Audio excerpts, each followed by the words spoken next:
ዓለም አቀፉ የግብረሰናይ ድርጅት ዶክተር አብይ አሰብን የመጠቅለል ዓላማ አለው ሲል አጋለጠ። ፍትህ ሚኒስቴር የደሞዝና ጥቅማ ጥቅም ጭማሪ ማድረጉን አስታወቀ። ዘለንስኪ ከአሜሪካ የቀረበላቸውን የማዕድን ውል ስምምነት ውድቅ አደረጉ። ሰላም ጤና ይስጥልን ውድ ተመልካቾቻችን እንደምን አላችሁ? ለምሽት የተመራረጡ ዜናዎቻችን ይዘንላችሁ ቀርበናል። እስከ ፍጻሜው አብራችሁን ቆዩ። ዩቲዩብ ቻናላችንን ላይክ፣ ሼር እና ሰብስክራይብ በማድረግ ቤተሰባችን ይሁኑ።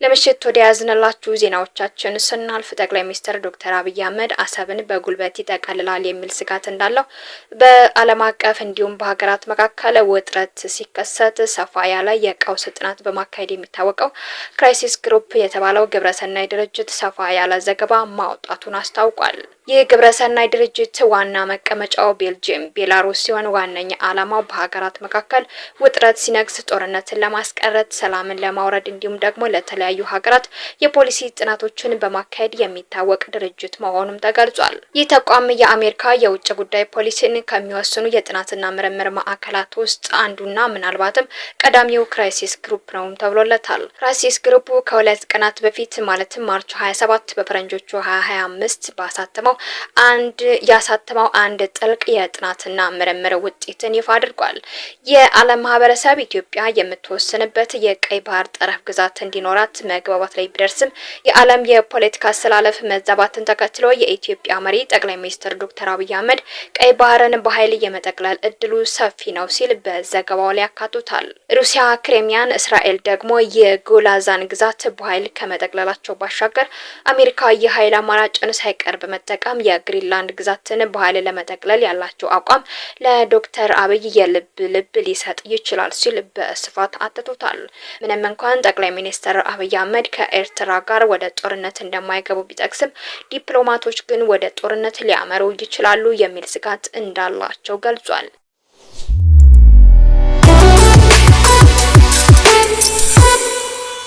የመንግስት ወጪ አስተዳደርና ቁጥጥር ቋሚ ኮሚቴ ባለበጀት የሆኑ የመንግስት ተቋማትን ገቢና ወጪ በበላይነት የመቆጣጠር ስልጣንን ያጎናጽፋል። ቋሚ ኮሚቴው የመንግስት ተቋማትን በጀት ኦዲት የማድረግ ግዴታም ተጥሎበታል። የተጣለበትን ኃላፊነት ባለበጀት የመንግስት መስሪያ ቤቶችን ኦዲት በማድረግ የኦዲት ግኝትን ለሕዝብ ተወካዮች ምክር ቤትም ያቀርባል። ታዲያ ቋሚ ኮሚቴው በየጊዜው ለምክር ቤት የሚያቀርበው የኦዲት ግኝት በአብዛኛው ከፍተኛ የህዝብ ሀብት ጉድለትም ይገኝበታል።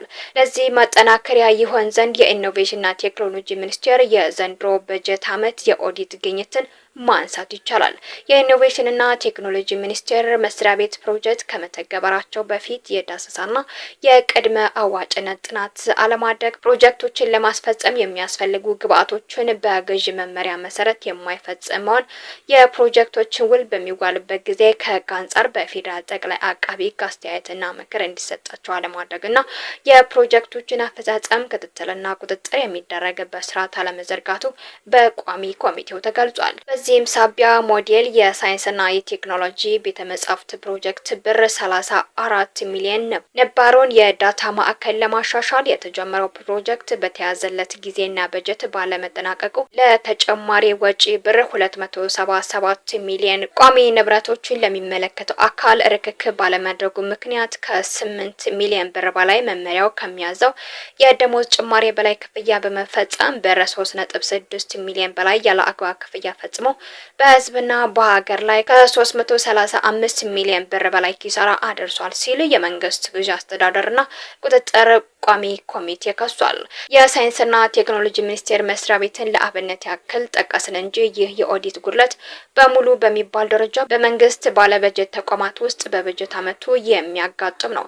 ታዲያ ይህ የህዝብና የመንግስት ሀብት የኦዲት ጉድለት ግኝት የመንግስት ወጪ አስተዳደርና ቁጥጥር ቋሚ ኮሚቴ በምክር ቤት ሪፖርት ከማድረግ የዘለለ ሚና ተጫውቶ ጥፋተኛን ለህግ አሳልፎ ሲሰጥ አይስተዋልም። የህዝብ ተወካዮች ምክር ቤትም የቋሚ ኮሚቴውን ግኝት መርምሮ አስፈላጊውን እርምጃ በመውሰድ በኑሮ ውድነትና በብልሹ አሰራር የሚሰቃየውንና የወከለውን ህዝብ መብት ሲያስጠብቅ ብዙም አይታይም። ስለሆነም ህዝብን ወክለው የተቀመጡና በአዋጅ ሙሉ ስልጣን የተሰጠው የመንግስት ወጪ አስተዳደርና ቁጥጥር ቋሚ ኮሚቴ የኦዲት ጉድለት ግኝት በሪፖርት ከማቅረብ በዘለለ ተጠያቂውን አካል ለፍርድ በማቅረብ ለህዝብ በቅጡ መሰረተ ልማት በማቅረብ እንኳን የተሳናትን ሀገር ሀብት ከጥፋት ሊታደግ ይገባል።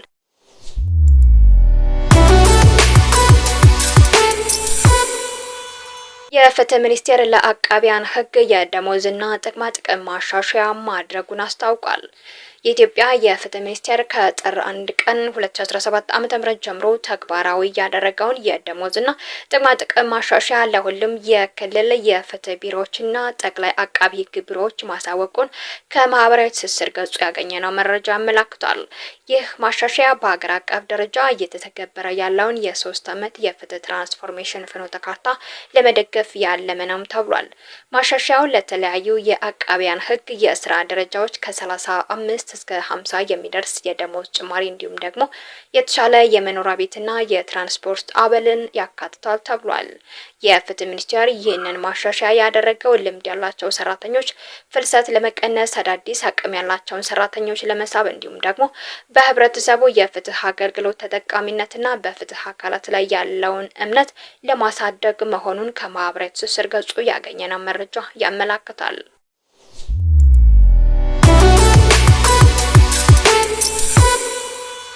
ፕሬዚዳንት ዘለንስኪ በትራምፕ የቀረበላቸውን የዩክሬን ማዕድን ስምምነት አልፈርምም ማለታቸው ተሰምቷል።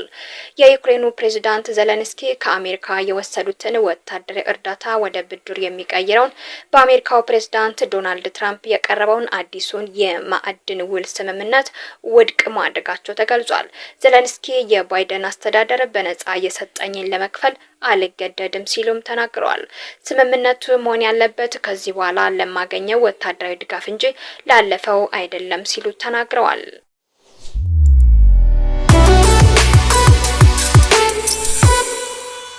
ፕሬዚዳንት ዘለንስኪ በትራምፕ የቀረበላቸውን የዩክሬን ማዕድን ስምምነት አልፈርምም ማለታቸው ተሰምቷል።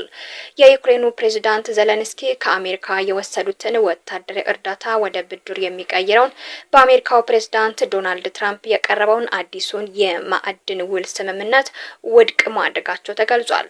ዘለንስኪ የባይደን አስተዳደር በነጻ የሰጠኝን ለመክፈል አልገደድም ሲሉም ተናግረዋል። ስምምነቱ መሆን ያለበት ከዚህ በኋላ ለማገኘው ወታደራዊ ድጋፍ እንጂ ላለፈው አይደለም ሲሉ ተናግረዋል።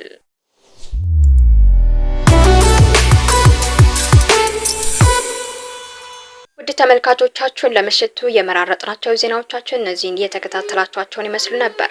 በሌላ ዜና እስከምንገናኝ ድረስ ዩቲዩብ ቻናላችንን ላይክ፣ ሼር እና ሰብስክራይብ በማድረግ ቤተሰባችን ይሁኑ።